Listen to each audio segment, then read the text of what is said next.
अजीज दोस्तों, अस्सलाम वालेकुम, नमस्ते, सत श्री अकाल, जय जिनेंद्र, गुड आफ्टरनून। अजीज दोस्तों, मैं सोशल मीडिया पे अपनी एक्टिविटीज़ करता हूँ और जितना मैं जागृति ला सकता हूँ मेरी पूरी कोशिश होती है कि जागृति लाऊं, अवेयरनेस लाऊं, मुख्तलिफ़ इश्यूज़ पे जो चीज़ें लोगों से छुपी हुई हैं वो उनके सामने लाऊं। पाकिस्तान के हवाले से, इंडिया के हवाले से, अफ़गानिस्तान, यूरोपियन इश्यूज़, मेरी कोशिश होती है कि एक एजुकेटिंग तौर पे मैं अपने देखने वालों को चीज़ें बताऊं। मैं ये नहीं कहता कि आप लोगों को ये नहीं पता, लेकिन आप लोगों में से सबको सब कुछ तो नहीं पता होता ना, किसी को कुछ पता होता है, किसी को कुछ। तो इसलिए मैं ग्राउंड पे हमेशा एक्टिविटी करता रहा हूँ। 94 से लेके ये पिछले 4-5 साल, 3-4 साल, 2019 तक मैं ग्राउंड पे बहुत एक्टिविटीज़ करता था। मैं मुख्तलिफ़ कॉन्फ्रेंसेस में जाता था, मुख्तलिफ़ मीटिंग्स करता था लोगों को अपॉइंटमेंट लेके, लेकिन फिर कुछ हालात ऐसे हुए कि ना कर सका। एक तो कोविड की वजह से 2 साल बीच में ख़राब हो गए, और फिर इसके बाद ये सब चीज़ें खर्चे वाली होती हैं। और यहाँ पे एक मिसाल है कि खाली लंदन शहर में आपको सेंट्रल लंदन जाना है तो 15 पाउंड का डे पास बनता है। हम यहाँ पे जहाँ से रहते हैं, यहाँ से कहीं भी जाना है 15 पाउंड का डे पास बनता है। 15 पाउंड इज़ एक रकम है भाई। अगर यहाँ पे काम करने जाओ तो 9 पाउंड पर आवर मिलता है। तो फिर रास्ते में ज़ाहिर है आपको कहीं कॉफ़ी पीनी है या जिससे मिलना है उसके साथ कहीं बैठना है, करना है, 25-30 पाउंड लग जाते हैं। तो इसलिए गुंजाइश होती नहीं कि मैं एक्टिविटीज़ कर सकूं। जो चीज़ ग्राउंड पे एक्टिविटीज़ से अवेल होती है वो सोशल मीडिया उसका रिप्लेसमेंट नहीं हो सकता। सोशल मीडिया पे तो आप सिर्फ अवेयरनेस ला सकते हैं। अब जैसे एक मिसाल है कि ये विवेक अग्निहोत्री जी ने पार्लियामेंट पे, ब्रिटिश पार्लियामेंट में जो प्रोग्राम किया, वहाँ पे कई एमपीज़ थे, लॉर्ड्स थे, बैरोनेसिस थी, सब थे, और मुख्तलिफ़ पार्टीज़ के थे। लिबरल डेमोक्रेट थे, कंजर्वेटिव थे, लेबर थे, सब थे। अब वो एक अपॉर्चुनिटी थी मेरे पास। तो मैंने वहाँ पे जब क्वेश्चन आंसर सेशन हुआ तो मैंने हाथ उठा के सिर्फ एक कमेंट किया बस, और मैंने सिर्फ सवाल पूछा पाकिस्तान की माइनॉरिटीज़ के हवाले से, और उन सब से मैंने कहा कि आप लोग इसके लिए आवाज़ उठाएं।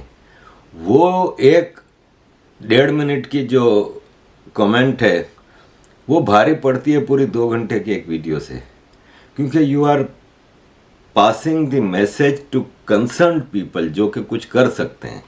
देखें मैंने सवाल क्या था।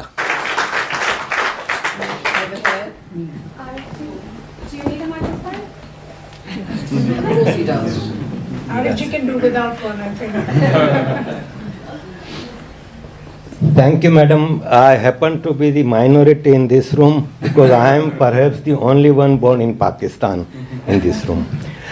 My name is Arif Ajakia. I am a human rights activist and elected mayor of Jamshed Town, Karachi. My question is that, as Mr. Agnihotri said, that the longest continuous genocide is Kashmir. There is one longer. In Sindh, Hindu Sindhis are butchered, murdered since more than 1,000 years, and nobody speaks about it.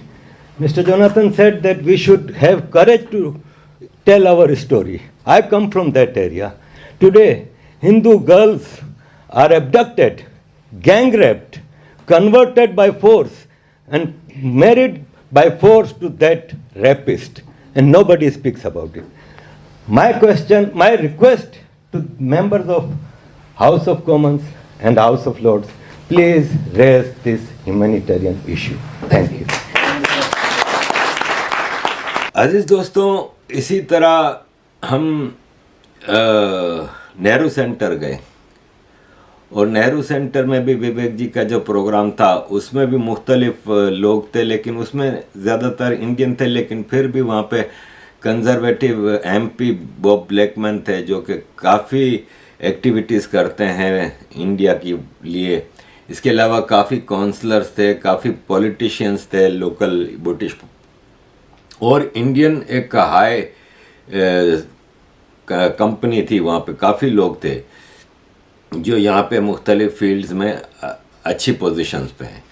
वहाँ भी मैंने एक सवाल किया था विवेक जी से कि आपने ये कश्मीर फाइल्स बनाई और उसमें जो जेनोसाइड का बताया, तो क्या हम केरला के हवाले से जो चीज़ें हो रही हैं उसको कंपेयर कर सकते हैं? ज़रा सुनिए ये सवाल भी और विवेक जी का जवाब भी। Didn't we see the same scene in Kerala? Young boy shouting the same things to Christians and Hindus. What do you see in Kerala? Do you see any parallel between Kashmir and Kerala? I recently, just to give this a context, I recently met Indonesian ambassador in India, and he was telling me that though we are a Islamic country, but we follow Hindu culture. Anybody who has been to Indonesia would know that. They still have Ramayana playing for last, I think, 30-40 years non-stop. Similarly, if you go towards up to Iran, Iraq, you will find there are lots of practices and rituals which you will find the imprints of that there also. So our cultural imprint has been very large, starting from Iran, Iraq up to Indonesia. Even in Japan and everywhere, what you see Zen as actually Buddhist Dhyan. So Dhyan, the concept, is a Hindu concept which went there. So Hindu culture, the civilizational or cultural imprint was huge and large. But today, you see, it's been reduced to a smaller geographical region. And something which I want to point out, you guys may not have noticed, that until 1520 up to 2000, in media and everywhere they used to write Indian subcontinent. Now they don't. And we don't even know. So like slow poison, you keep changing definitions, words, and we don't care about them. Similarly, our cultural imprint is also shrinking. And how it's shrinking? The Kerala, I was in Kerala very recently, some time back. In Morla, in Malabar region, there was a genocide. Okay, and that genocide began because of Khilafat. In 1920, Khilafat movement came to India. In 21, that was the first genocide because of Khilafat. After that, Direct Action Day, and then so on and so on. You know all that. But in textbooks were changed somewhere in 70s or something, and the people actually who committed genocide, they changed to freedom fighters. They became freedom fighters, and they said no, they were fighting for India's freedom. And that's why they killed those people. But then the question arises that why only Hindus and why not Christians or anybody else? So when history is changing according to a political narrative, at that time it's very, very important for us to stand up. So when I wrote Urban Nexus, the whole theme was that there's a nexus between communists and terrorists of whatever kind. I'm not saying from Pakistan, on the western side, the green terrorism, and from China's side, left red terrorism. Because we are the only country where for last 50 years, Naxal movement has been going on, where people with guns are allowed to move around freely, and they kill our soldiers all the times. And they have got an ideological and kind of a political shield. And the same thing is happening in Kerala also.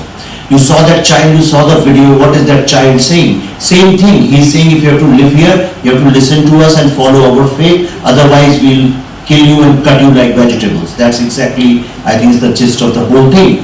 Now everybody sees it, we get angry for a couple of minutes, and then we forget and then we move on.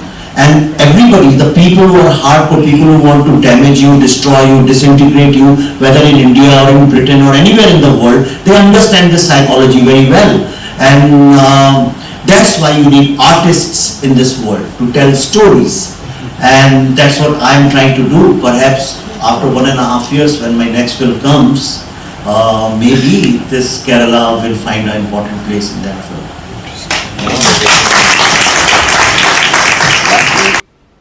अजीज दोस्तों, एक form होता है protest, कि आप protest के तरीके पे दुनिया को अपनी आवाज़ वो कर सकते हैं। मुसलमानों का तो प्रोटेस्ट आपको पता है, मार धाड़, पथराव, आग लगा देना, तोड़ फोड़ कर देना, ये है। अब इससे हमारी भारत की कुछ अपोजिशन पार्टीज भी सीख रही हैं मुसलमानों से इस किस्म के प्रोटेस्ट को, और वो भी हमने पिछले फ्राइडे को एक इसका नज़ारा देख लिया कि ट्रेनों को आग लगाई गई और ये और वो, अग्निवीर या अग्निपथ जो भी है उसके हवाले से। लेकिन प्रोटेस्ट पीसफुल होना चाहिए। जब फ्रांस में चार्ली हेब्दो का वाक़या हुआ था, जब डैनियल पेटी को गर्दन काटी गई थी, 1 मिलियन फ्रेंच जमा हुआ था। वो होता है प्रोटेस्ट। एक कोई चीज़ टूटनी फूटनी, इधर उधर होना, तो एक तरफ एक कचरे का टुकड़ा भी कोई नहीं फेंकता था। सब ने अपने बैग उठाए हुए, तो उसमें अपना कचरा भी फेंकते थे, कोई टिश्यू पेपर है, कोई चीज़ है। तो इस तरह के प्रोटेस्ट होने चाहिए जिससे कि एक मैसेज जाता है। अब यहाँ पे एक 3 जुलाई को प्रोटेस्ट कर रहे हैं ये लोग हिंदुत्व एक्सट्रीमिज्म के ऊपर। जबकि हिंदुत्व एक्सट्रीमिज्म अगर कहीं कभी, काश के हिंदुत्व अभी एक्सट्रीमिस्ट होते। अगर एक्सट्रीमिस्ट होते तो 100 करोड़ हैं। अगर मुसलमानों की तरह का हिंदू एक्सट्रीमिस्ट होता ना, तो आज भारत में ये 15-20 करोड़ मुसलमान नहीं होते। ये फारिग हो चुके होते, या तो वो घर वापसी हो चुकी होती, या निकल लिए होते पाकिस्तान या इधर उधर। लेकिन अभी हिंदू अभी भी गांधीवादी बना हुआ है। और फिजिकल प्रोटेस्ट मैंने देखा था विवेक जी का यहाँ पे हाइड पार्क लंदन में। पहली बार मैं 94 से इंटरनेशनल एक्टिविटीज़ में हूँ, प्रोटेस्ट देखता हूँ, सब चीज़ें देखता हूँ। पहली बार मैंने इतना हिंदू देखा, 1000 के करीब। दिल खुश हो गया। और पीसफुल हिंदू, किसी ने कोई कचरा नहीं फेंका सड़क पे, किसी ने कोई बदतमीजी नहीं की। जब पाकिस्तानियों ने आके डिस्टर्ब करने की कोशिश की, तो हिंदुओं ने सिर्फ ज़ोर ज़ोर से भारत माता की जय, वंदे मातरम के नारे लगाए, वो लोग भाग गए। यूनिटी चाहिए, फिजिकल एक्टिविटीज़ की तरफ आना चाहिए। Physical activities, peaceful protest, permission लें। अब ये लोग कर रहे हैं ना, वो ख़ास तौर पे इनके नीचे, आप इसके बैनर के नीचे देखें स्पॉन्सर्स कितने हैं। इधर एक तो कोई प्रोटेस्ट करने को तैयार नहीं होता, किसी की नौकरी का मसला है, किसी को जान का ख़तरा है, कोई कहता है मेरी फैमिली को ख़तरा है। एक हम ही पागल के बच्चे हैं। फिर करने भी जाओ तो कौन स्पॉन्सर करेगा? मतलब सबका, हिंदुओं के पास एक्सक्यूजेस बहुत है और मुसलमानों के पास कोई एक्सक्यूज ही नहीं होती। भाई हिंदू, सिख, बुद्धिस्ट, पारसी, जैन मुसलमानों से ज़्यादा हैं इस मुल्क में। उनको ये नहीं खतरा मुसलमानों को कि हम इनको स्पॉन्सर करेंगे अगेंस्ट हिंदुत्व एक्सट्रीमिज़म तो हमारे कस्टमर टूट जाएंगे, हमारी नौकरी को ख़तरा होगा, हमारे ऊपर हिंदू फोबिया का इल्ज़ाम लगेगा, हमारे ऊपर कोई केस बनेगा। नहीं होता। लेकिन देखें, धड़ल्ले से आते हैं। आपको हम करने जाएं ना, एक स्पॉन्सर नहीं मिलेगा, एक स्पॉन्सर। कोई हिंदू आगे बढ़ के कंपनी, कोई बड़ी कंपनी, कोई बड़ा यहाँ पे सेट हमारी मदद करने को नहीं आएगा। वरना हर महीने हम एक प्रोटेस्ट भी रजिस्टर कराएं और हम अपनी आवाज़ उठाएं। बैनर लेके ये ट्रक खड़े होते हैं यहाँ पे आए दिन लंदन में, कभी बसों पे लगा के चलते हैं। सब पैसे का खेल है, कहाँ से करें? कोई स्पॉन्सर नहीं होता। बमुश्किल स्पॉन्सर अगर हमको एक आध ढूंढ भी लें तो हिंदू कहाँ से लाएंगे? 10 हिंदुओं के साथ किसी प्रोटेस्ट के लिए जाके खड़ा होना, वो 5-10 हज़ार जमा होते हैं। तो अजीज़ दोस्तों, यह है हाइड पार्क लंदन में विवेक जी के प्रोग्राम में मुझे जब कहा गया कि आप भी कुछ बोलें तो मैंने ये 3-4 मिनट की स्पीच की आपके लिए छोड़ के जा रहा हूँ। सुनिएगा अजीज दोस्तों, कीप सपोर्टिंग। जय हिंद। टेलीविजन पे आपने ये देखा होगा, सुना होगा। अरे भैया ये पहचानते हो? और बार तालियां। राजस्थानी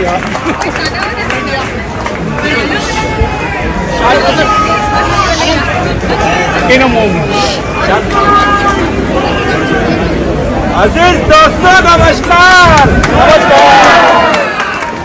अजीज दोस्तों, आज दिल खुश हो गया। आज आप सबको यहाँ देख के दिल बाग हो गया है। आप लोगों का शुक्रिया, आप सब आए। मैं चाहता हूँ कि ये आवाज़ बढ़ती जाए और हम दुनिया को दिखा सकें कि पीसफुली भी प्रोटेस्ट होते हैं। यस, ये हमारी सनातन की कल्चर है कि हम पीसफुली भी प्रोटेस्ट करते हैं। हम दूसरों की तरह वायलेंट प्रोटेस्ट करते हैं। हम अपनी आवाज़ उठाने आए हैं।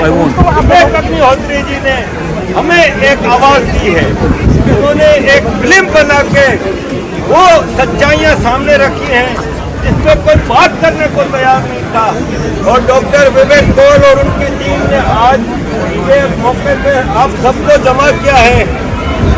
आप यकीन माने, हमें इस सफर को जारी रखना है।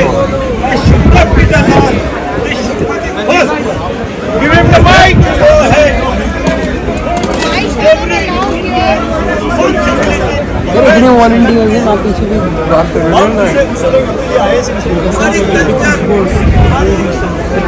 चलो ठीक है, भाई ने अपना गोश्त करना है इसलिए समाज को ऊंचा करना है। We have to raise our voice for the country, because no one else will come to defend us. We have to defend our own self. We are here to defend our own self. निमित जी, आप लोग क्यों आ रहे बीच में? आप आना ही नहीं। We do not want all rights than anyone. We want equal rights. We want equal respect. If we respect everyone, in return we want only one thing, that is respect. Nothing else. And for that purpose we have gathered here. And we will continue our journey. We will keep reminding the world that we are a peaceful nation, but we can stand up for our rights. No more Gandhi era. Yeah, the Gandhi era. That if someone slaps you, then your other. We will not. If someone slaps, we will reply. He is having a problem.